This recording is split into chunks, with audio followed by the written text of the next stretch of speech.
BJP को छोड़कर opposition में अन्य पार्टियों का भी कोई खास अच्छा रिजल्ट नहीं आया है। तो इसको लेकर हमने ईवीएम में गड़बड़ी होने की बात आप लोगों के संज्ञान में लाई, पूरे देश के संज्ञान में लाई। इसको लेकर हमने 11 अप्रैल को धरना प्रदर्शन भी किया और इस मामले को लेकर हमारी पार्टी सुप्रीम कोर्ट में भी गई। लेकिन इसके साथ साथ मैंने इस चुनाव का रिजल्ट आने के बाद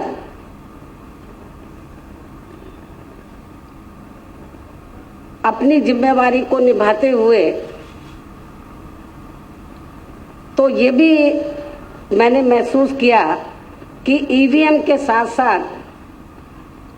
तो मुझे पूरे उत्तर प्रदेश में पार्टी के जिन वरिष्ठ लोगों को मैंने जिम्मेवारी दी हुई थी चुनाव लड़ाने की और उम्मीदवार तय करके मेरे सामने लाने की, तो उनको भी लेकर मैं थोड़ा समीक्षा कर लूं कि जनता का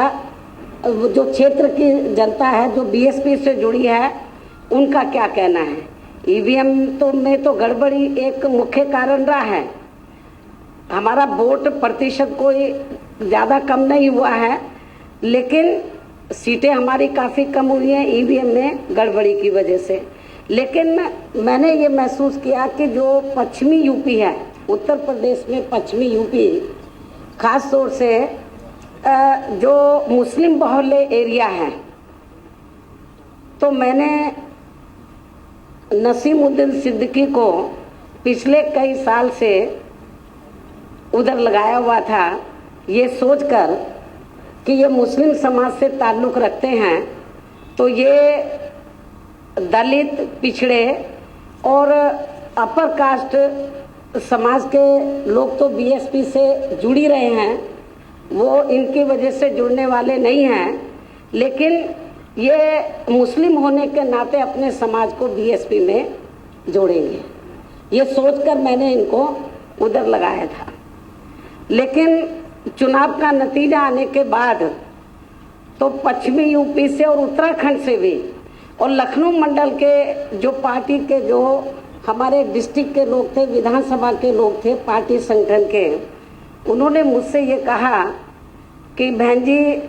हम आपसे कुछ बात करना चाहते हैं। ईवीएम में तो गड़बड़ी हुई है, लेकिन जिनको आपने इधर हमारे ऊपर बैठाया हुआ है, तो इनको यदि आप पार्टी से अलग नहीं करेंगे तो पार्टी आगे बढ़ने की बजाय पीछे चली जाएगी। लोग बीएसपी की विचारधारा से जुड़े, मूवमेंट से जुड़े, आपके नेतृत्व से जुड़े हैं, लेकिन जिस तरीके की इनकी कार्यशैली है तो उससे पार्टी आगे बढ़ने की बजाय पीछे चली जाएगी। तो मुझे पार्टी के लोगों ने, अलग अलग मंडल के लोग मुझसे यहाँ लखनऊ में मिले, दिल्ली में भी मिले जब पार्लियामेंट का सत्र चल रहा था, तो उन्होंने ये बताया कि बहन जी नसीमुद्दीन सिद्दीकी जिसको आपने इधर पश्चिमी में लगाया है, ये बहुत बड़ा ब्लैकमेलर है, ये बहुत बड़ा टेपिंग ब्लैकमेलर है और उसकी आड़ में ये धंधा करता है,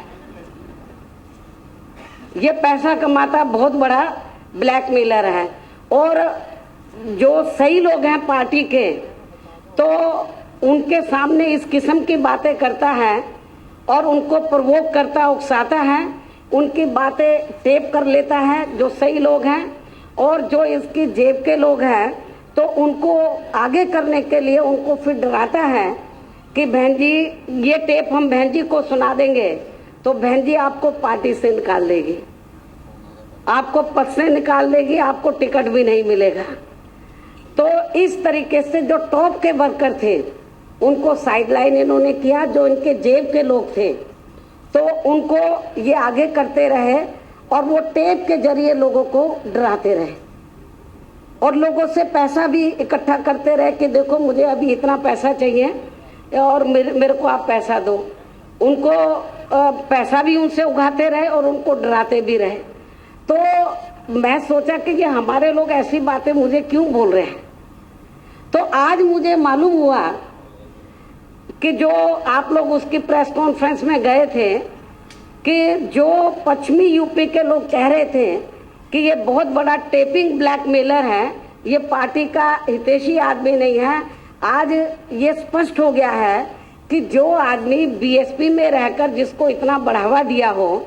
अपने राष्ट्रीय अध्यक्ष की बात को टेप कर सकता है।